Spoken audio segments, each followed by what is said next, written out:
Hello, I'm Darren Magee, and today's topic asks if I would take a closer look at the fictional regional manager of Wernham Hogg, David Brent, played by comedian Ricky Gervais in the 2001 mockumentary series The Office, sometimes referred to as the British Office due to it being translated and adapted for other countries.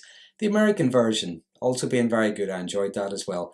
That's been very successful. But just as a reminder though, I'm not diagnosing anybody. I'm in no position to diagnose anybody. And besides, he's a fictional character.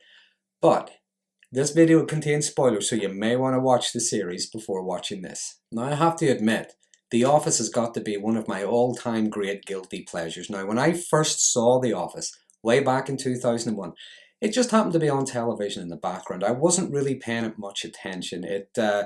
It was another one of those, to me, it was another one of those fly on the wall documentaries, about people just going to work. And to me, that was as interesting as watching people eat toast. And yes, I know I'm not the sharpest tool in the box. It did take me a moment or two to realise what was going on. I was watching what's now referred to as a mockumentary. What I was watching was a brilliant parody of what was going on at that time. Ordinary people being filmed just doing their jobs, in this case working in a paper supply company. These people thrust into the limelight. Now, some are just eking out an existence, a humdrum existence. Some are just there until something better comes along. And then you have Ricky Gervais's character, David Brent, which he plays brilliantly, yet painfully.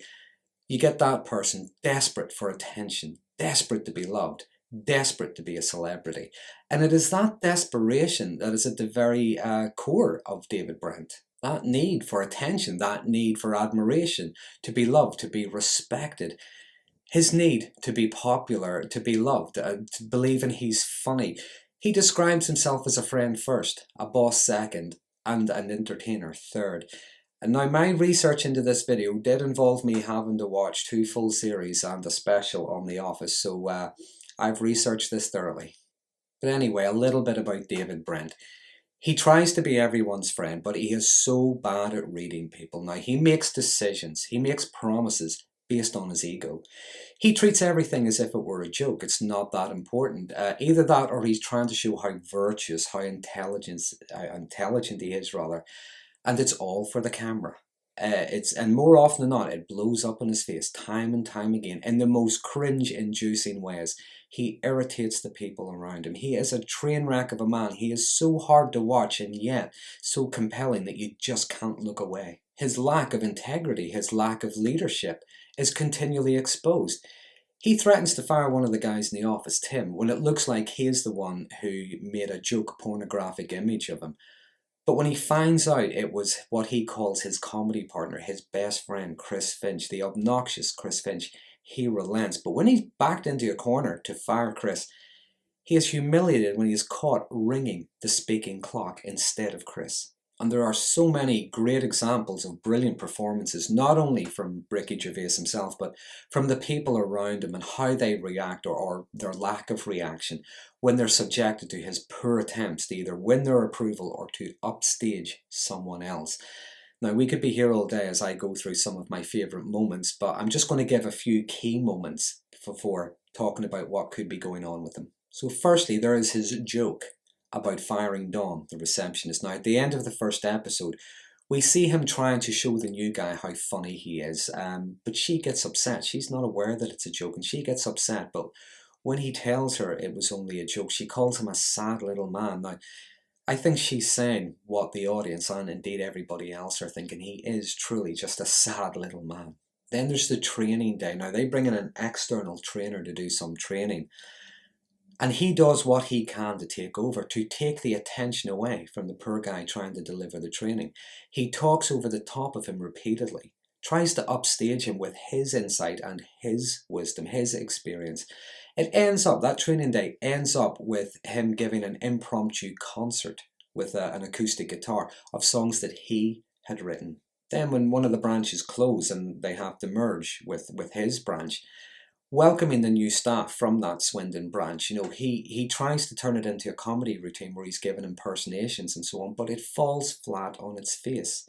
And we see at the end of that scene, we see a frustrated, defeated, humiliated man, but he doesn't learn anything. He actually blames Neil, the other guy, his boss, on warming up the crowd badly, being a poor warm-up man. And one of my favourite scenes, which I think is quite telling, is when he's being interviewed for a business publication. Now, he doesn't answer any of the journalists' questions.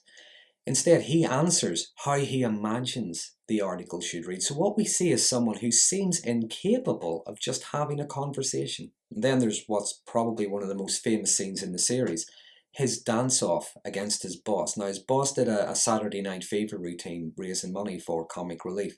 He struggles with everyone clapping and cheering.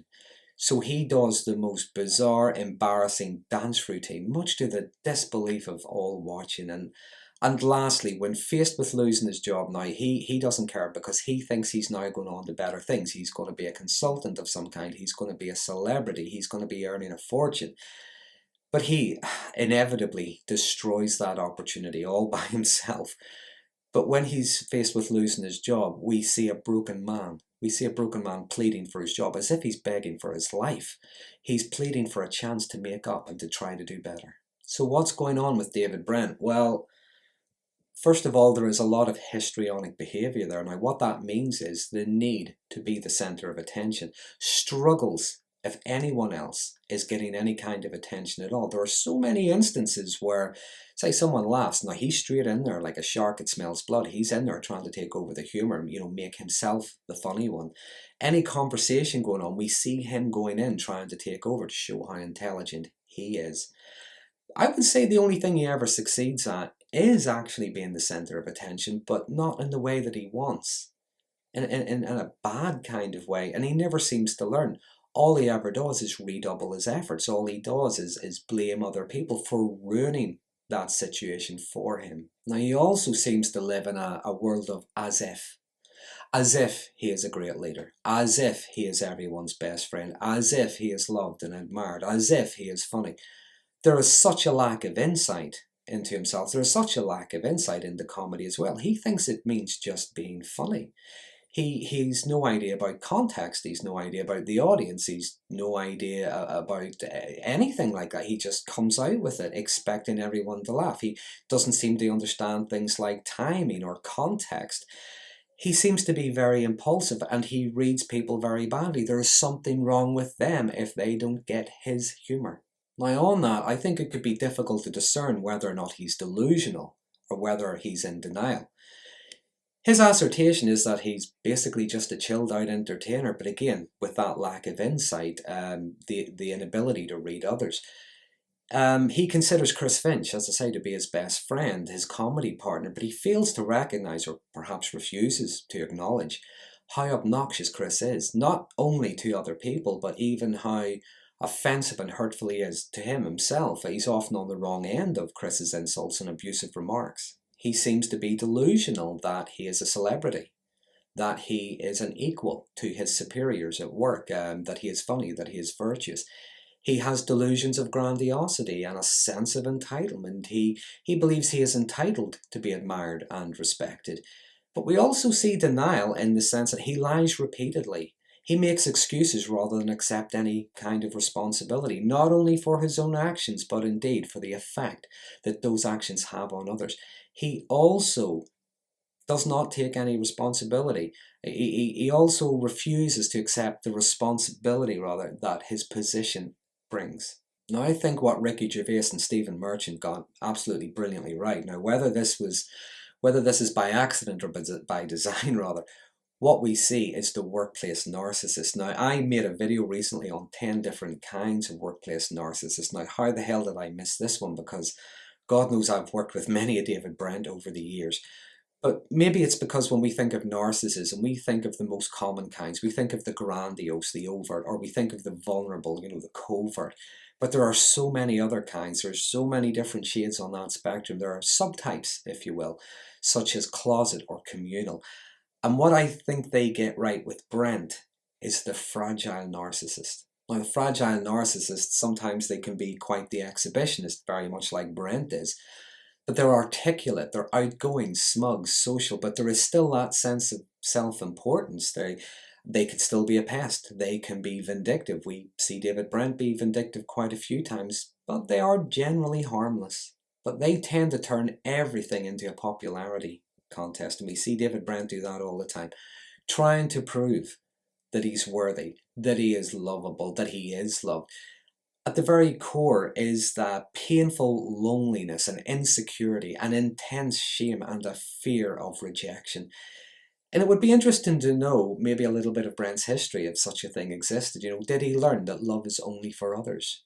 So he thinks he has to be others.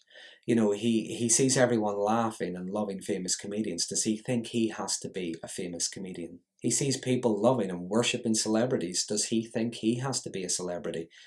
In his core, does he believe that he is perhaps unlovable for who and what he really is? So he almost has to crowbar it out of people. And yes, as I said, he can be vindictive. But I'm not sure he realizes he's being vindictive, or rather, I think he doesn't perhaps realize he's playing a role to get what he wants, what he yearns for, struggling when it backfires and he's rejected. So I think it's his own insecurities that make him nasty, selfish, and dishonest. It's not the desire to hurt others. Perhaps, who knows, perhaps that's why the audience sympathize with him. Now, I can only imagine if David Brent was in my therapy room, I can only imagine, just like that interview with the journalist, he would be telling me, he would be talking about things he thought I wanted to hear, as opposed to maybe what's really going on with him. But the best person to describe David Brent is perhaps Ricky Gervais himself, who played the role. He said that he was insecure, he was eager to please, he was needing constant positive feedback. He said that his worst crime was that he confused respect with popularity. He wanted both, but he focused on the wrong one. Now, in a world of the cult of celebrity, celebrity is everything, combined with that painful need to be loved, not really knowing what love is, a fragile ego and a deep-rooted insecurity, you have the ideal ingredients for a David Brent. Now, he does get to redeem himself in the last episode, the special. We get to see him meet someone who is interested in him, validate him. There's a hope of a possible romance there. We see him stand up to Chris Finch, tell him what he probably always wanted to, but it's only when he said something derogatory about the girl he had met, not anything he said towards him personally. And we get to see him make the others in the office laugh, and he does it. He does it by not trying too hard. So, there are my thoughts on David Brent, the histrionic, fragile narcissist. If you have any thoughts or opinions of your own, please use the comment box below. And if you like this video, please consider subscribing to my channel for future updates on mental health related topics. And until next time, thanks for watching.